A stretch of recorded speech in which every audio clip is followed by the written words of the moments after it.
Olá, sejam todos bem-vindos e bem-vindas. Está no ar a partir de agora para todo o Brasil, direto aqui dos estúdios da TV Evangelizar em Curitiba, o programa Pauta Aberta. Obrigada pela sua companhia. Você fica com a gente na próxima meia hora. Começamos o Pauta Aberta de hoje falando de economia, de um assunto não muito animador. A pandemia do coronavírus aumentou o número de desempregados no Brasil em mais de 20% entre maio e julho deste ano. É o que aponta o último dado divulgado pelo Instituto Brasileiro de Geografia e Estatística, o IBGE. De acordo com o levantamento, o país encerrou o mês de julho com 12 milhões de pessoas fora do mercado de trabalho. Com isso, a taxa de desemprego passou de 12,4% em junho para 13,1% em julho. E a gente continua falando de economia, mas agora uma boa notícia. O IBGE também divulgou recentemente um dado que mostrou a retomada do crescimento industrial. Só para você ter uma ideia, no estado do Ceará, esse crescimento industrial, essa retomada, chega a 40% só no mês de junho. Aos poucos, o setor industrial vai se recuperando dos prejuízos causados pela pandemia do novo coronavírus. Os avanços já começam a ser satisfatórios do ponto de vista comercial. O Daniel dirige uma empresa que há mais de 20 anos está no mercado.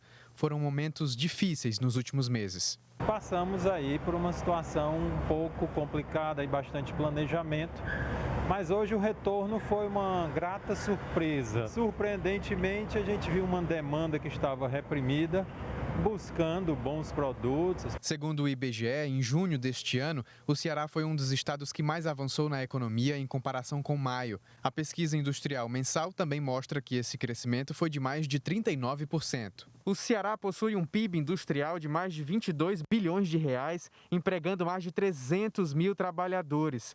Um dos maiores setores é o de vestuário, couro e calçados.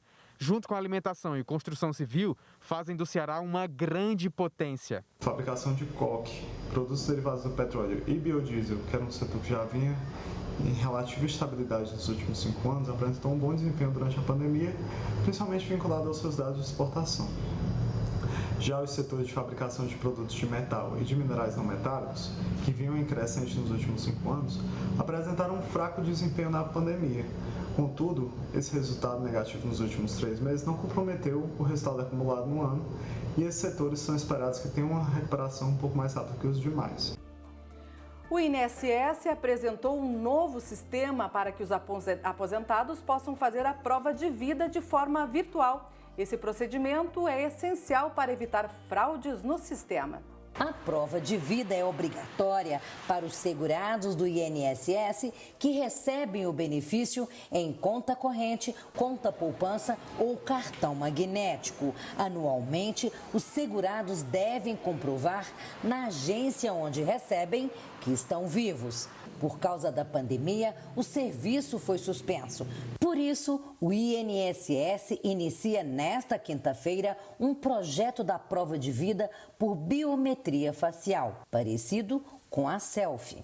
O serviço está em teste. O beneficiário que participar do projeto piloto por biometria já terá validada a prova de vida. A meta do INSS é implantar a nova modalidade para todos os aposentados do país até o final do ano. No aplicativo Meu INSS, ele remeterá ao aplicativo meugov.br, o portal de serviços do governo federal, de forma que ali se realizará a foto e a captura facial para a realização do procedimento. E agora nós vamos falar da severa estiagem que o estado do Paraná sofre há praticamente um ano. A situação ainda é mais crítica em Curitiba e região metropolitana. Apesar de ter chovido nos últimos dias, ainda não foi o suficiente para mudar o cenário da crise hídrica. Os níveis dos reservatórios de água do Sistema Integrado de Abastecimento da região metropolitana chegaram a quase 30%, o que significa uma situação ainda bastante crítica e requer, é claro, o empenho da população para alcançar a meta lançada pela Sanepar com o objetivo de reduzir em 20% o consumo de água. Um estudo feito pela Universidade Americana Johns Hopkins mostrou que a taxa de pacientes recuperados da Covid-19 aqui no Brasil é maior que a mundial. 8 em cada 10 pessoas que testaram positivo para a doença se recuperaram. Desempenho que colocou o país no topo da pesquisa. Mesmo a gente falando de coronavírus desde o início desse ano, é uma doença ainda que gera muita dúvida e principalmente surgem muitas notícias falsas, as fake news, principalmente com relação nas redes sociais. Para evitar esse tipo de situação, uma rede de hospitais lançou um quiz interativo, ou seja, um jogo de perguntas e respostas para saber até quanto você sabe com relação ao coronavírus. Neste quiz, o público tem 20 afirmações para marcar fato ou fake e testar de forma lúdica o que sabe sobre a Covid-19. Coisas que se você observar, são faladas diariamente, todo mundo ouve falar sobre aquilo, mas sempre pode gerar dúvidas e sempre fica aquela incerteza. Não, será que é isso mesmo? Será que falaram? A gente tem que concentrar nesses principais conceitos, que são conceitos até mais básicos, mais simples, né, como a questão da máscara, da higienização das mãos e outros pequenos pontos. Um dos principais erros é acreditar que se usar máscara não é possível ser infectado. A resposta é fake. A máscara é sim importante para evitar a transmissão do vírus, mas cuidado! Com ou sem máscara, levar as mãos ao rosto depois de tocar em superfícies ou objetos contaminados pode resultar em infecção. Outra informação dada como certa, mas ainda não comprovada, é a de que quem já se curou da Covid-19 não transmite mais o vírus. Já se detectou, inclusive, vírus com mais de um mês após a doença, a pessoa com vírus ainda presente. Então, a gente não tem essa certeza que essa quantidade de vírus que ainda exista lá, ela não possa estar transmitindo. Ela tem que tomar um outro cuidado, que é, por exemplo, eu posso até não ter a doença novamente, mas eu posso levar para alguém. Então, por exemplo, se eu começo a circular em áreas com uma segurança, agora eu não tenho mais risco, eu já tive a doença, e eu começo a circular por áreas com muitas pessoas, e eu tocar em superfícies onde tem a possibilidade de ter tido depósito do vírus, eu posso levar isso para alguém da minha casa, para outra pessoa do trabalho, né? Eu acho que a maior certeza que a gente viu de evidências, por mais que existam polêmicas, é a questão do benefício do distanciamento social. E ainda falando um pouco sobre essa questão da fake news ou das notícias falsas, eu vou trazer um dado alarmante para você. Olha só, uma média de 110 milhões de brasileiros acreditam em pelo menos uma notícia falsa com relação à pandemia. E o que é interessante, né, Patrícia, que a gente pode reforçar é que normalmente essa disseminação das fake news são feitas através das redes sociais, Instagram, Facebook, como a gente já trouxe aqui uma vez um especialista, né? Não só quem produz, como quem divulga também fake news pode ser incriminado. Né? E fica o alerta aí, né? E Cuba, que é um país referência na luta contra a pandemia, anunciou que começará na próxima semana ensaios clínicos em humanos de sua vacina contra o novo coronavírus. Os resultados dos testes estão programados para fevereiro de 2021.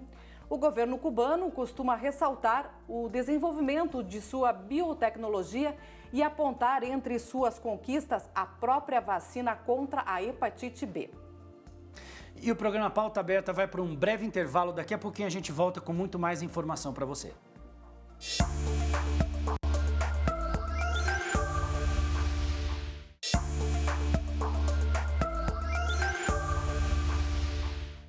Para se destacar no mercado de trabalho, é importante que o profissional esteja preparado. Quanto mais capacitado for, mais evidente fica. Mas como fazer isso, principalmente neste período de crise? Quem nos conta é o consultor de carreiras, Alexandre Weiler.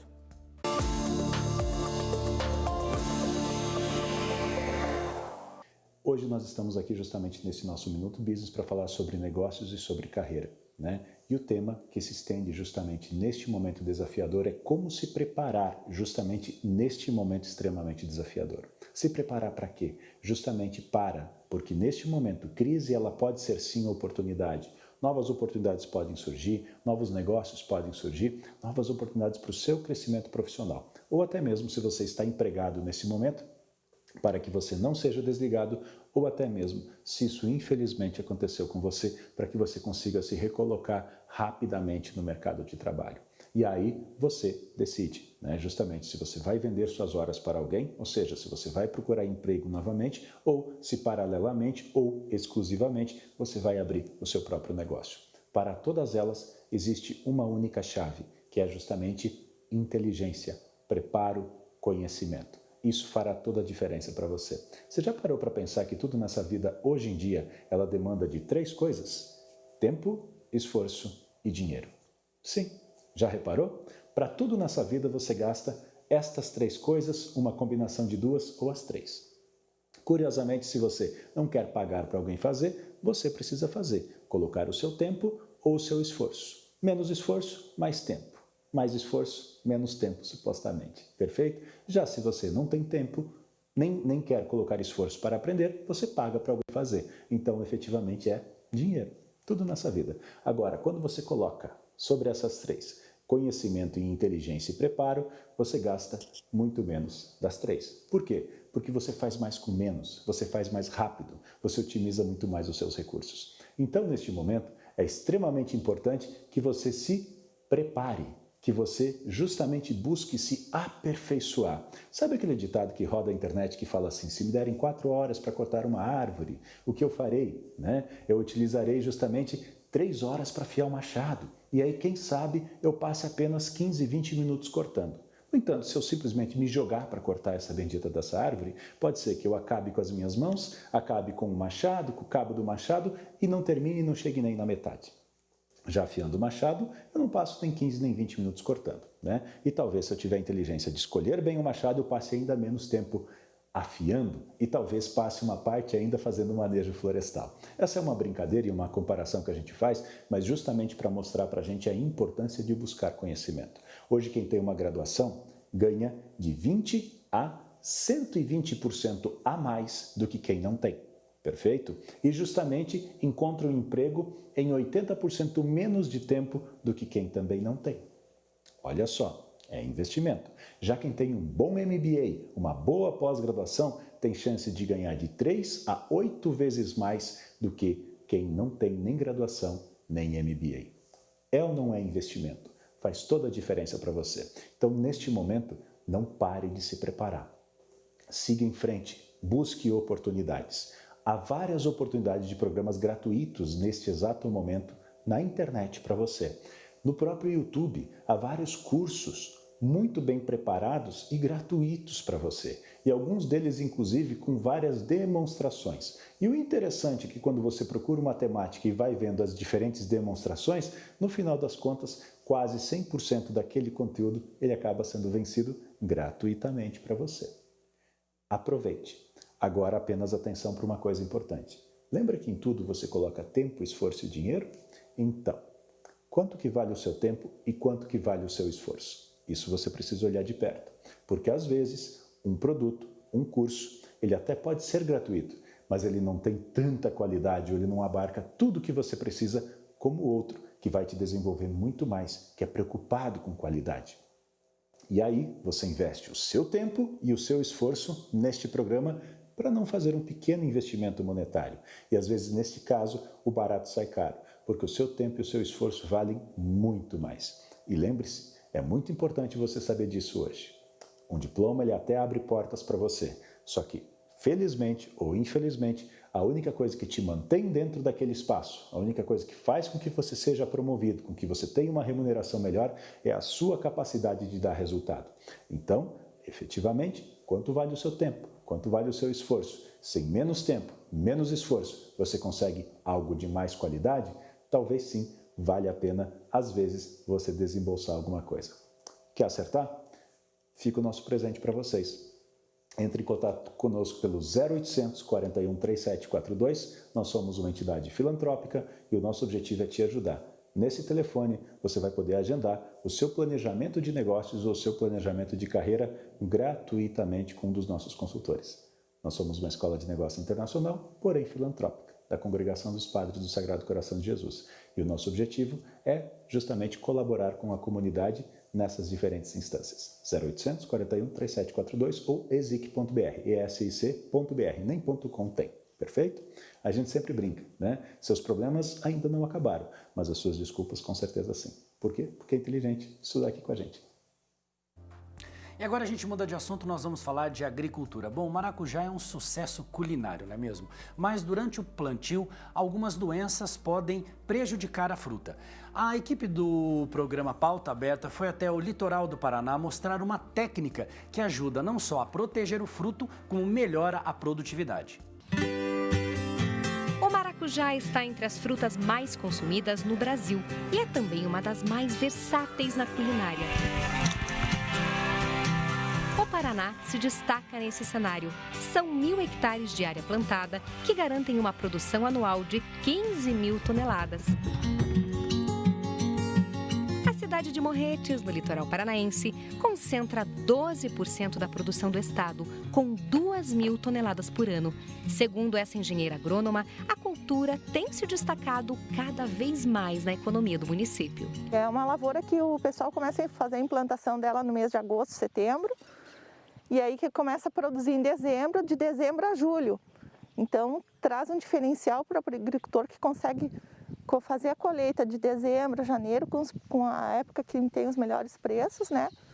E aí essa colheita vai se estendendo até o mês de julho. Então, soma uma renda muito boa para o agricultor. Mas para que o maracujá possa chegar até a nossa mesa, precisa ter qualidade. E esse processo começa muito antes da colheita. É aqui em Morretes que uma técnica tem melhorado a produtividade da região. A Ana é uma das responsáveis por implantar o cultivo das mudas em estufas, o que protege o maracujazeiro da doença que causa o endurecimento dos frutos. Quem transmite, né, um dos vetores é o pulgão. Os primeiros sintomas aparecem nas folhas, certo? As folhas começam a ficar encarquilhadas e elas param de se desenvolver. Quando ela está mais avançada, o fruto, o vírus aparece no fruto, que na verdade o fruto fica duro, né? A casca fica dura, fica grossa e às vezes nem tem polpa dentro, né? A técnica foi implantada em 2016.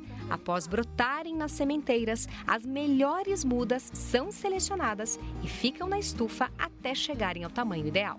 A proposta é você produzir essa muda em estufa com essa tela anti-afídio, que não permite a entrada do pulgão.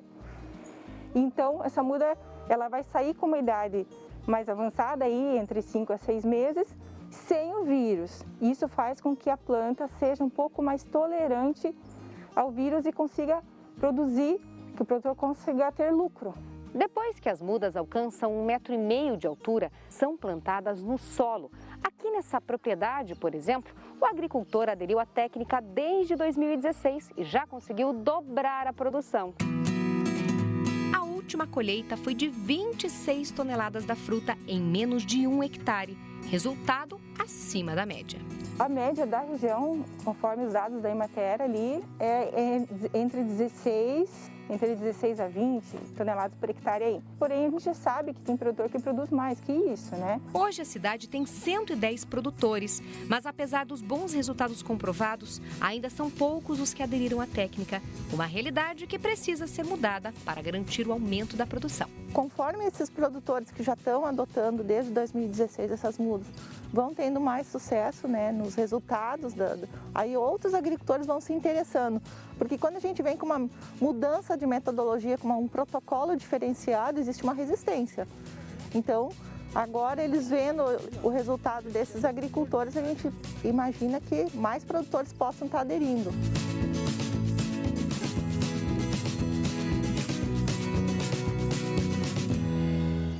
Os aparelhos eletrônicos fazem parte do nosso cotidiano. Precisamos dele para trabalhar, estudar e também nos distrair. Mas você sabia que o uso excessivo pode ser prejudicial à saúde dos olhos? Vamos conferir na reportagem.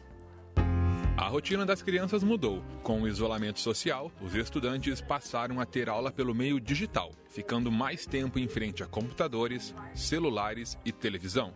Mas é preciso que os pais fiquem atentos à saúde visual dos filhos. O uso excessivo de aparelhos eletrônicos pode afetar a visão. É o caso desta família. A estudante Giovana, após as aulas online, passou a se queixar de dor de cabeça devido ao tempo exposta em frente às telinhas. Ela tinha feito recentemente já o óculos dela, mas isso acabou preocupando e foi o que acabou levando ela para uma consulta, né, para ver o que estava acontecendo. E realmente, a suspeita foi confirmada por causa de ficar muito tempo ali na frente do computador. Mais alguma dúvida, gente? Não, prof. Os aparelhos eletrônicos, eles podem afetar a visão. E, na verdade, nos últimos anos, nós estamos vivendo uma verdadeira epidemia do que nós chamamos de miopia, que é um erro refrativo, é uma dificuldade de enxergar de longe e uma facilidade de enxergar de perto. Isso por conta do uso excessivo dos eletrônicos. A gente sabe que esse uso excessivo de tablet, celular, TV, esse esforço excessivo que a criança e o adolescente fazem para perto, predispõe o aumento da miopia. Entre cada aula, fazer um intervalo de pelo menos uns 10 minutos. Mesmo os adultos, né, que estão em home office, se estão, né, trabalhando muito com o computador, a cada hora faz uma pausa, olha na janela, olha para longe para relaxar a musculatura ocular. Segundo a Organização Mundial da Saúde, até 2050, metade da população brasileira vai sofrer com o uso excessivo de aparelhos eletrônicos. Normalmente eu sento em frente ao computador e ali começa a jornada de trabalho, né? Eu trabalho como designer, então ali também se torna um meio de comunicação, porque a gente conversa com as pessoas do trabalho, familiares também, tudo por ali. Depois, até que termina o trabalho, você continua em frente ao computador, porque às vezes você quer assistir alguma coisa, jogar alguma coisa, utiliza também o computador, videogame, tela, televisão. A prática vem afetando crianças, jovens e adultos, sem distinção. A cada 10 casos de miopia, 9 são provocados pelos hábitos do dia a dia. Existe uma recomendação da Sociedade Brasileira de Pediatria, Sociedade Brasileira de Oftalmologia Pediátrica, em relação ao tempo limite do uso de eletrônicos por crianças. A gente recomenda que, abaixo dos 2 anos, esse contato seja mínimo, entre os 2 e 5 anos, não passe de 1 hora por dia, e acima dos 5 anos, não passe de 2 horas por dia. A gente já recomenda que a primeira consulta de rotina seja feita no primeiro ano de vida, mesmo que a criança não tenha sintoma nenhum. Os principais sintomas de problemas de visão são sensação de vista cansada, dor de cabeça frequente, vermelhidão e dor nos olhos, coceira nos olhos e a necessidade de esfregar os olhos várias vezes por dia. Por isso, mesmo que o mundo de hoje seja assim, estudo e diversão em frente às telinhas, é bom que os pais fiquem atentos e procurem tratamentos, que vão desde ao uso de óculos à cirurgia. O Pauta Aberta de hoje fica por aqui. Obrigada pela sua companhia. Até amanhã. Fique bem, fique em paz. E lembrando que você pode rever esse programa e todos os outros programas da grade da TV Evangelizar no nosso canal oficial do YouTube, que está aí aparecendo no seu vídeo. Muito obrigado pela sua atenção e até amanhã. Tchau.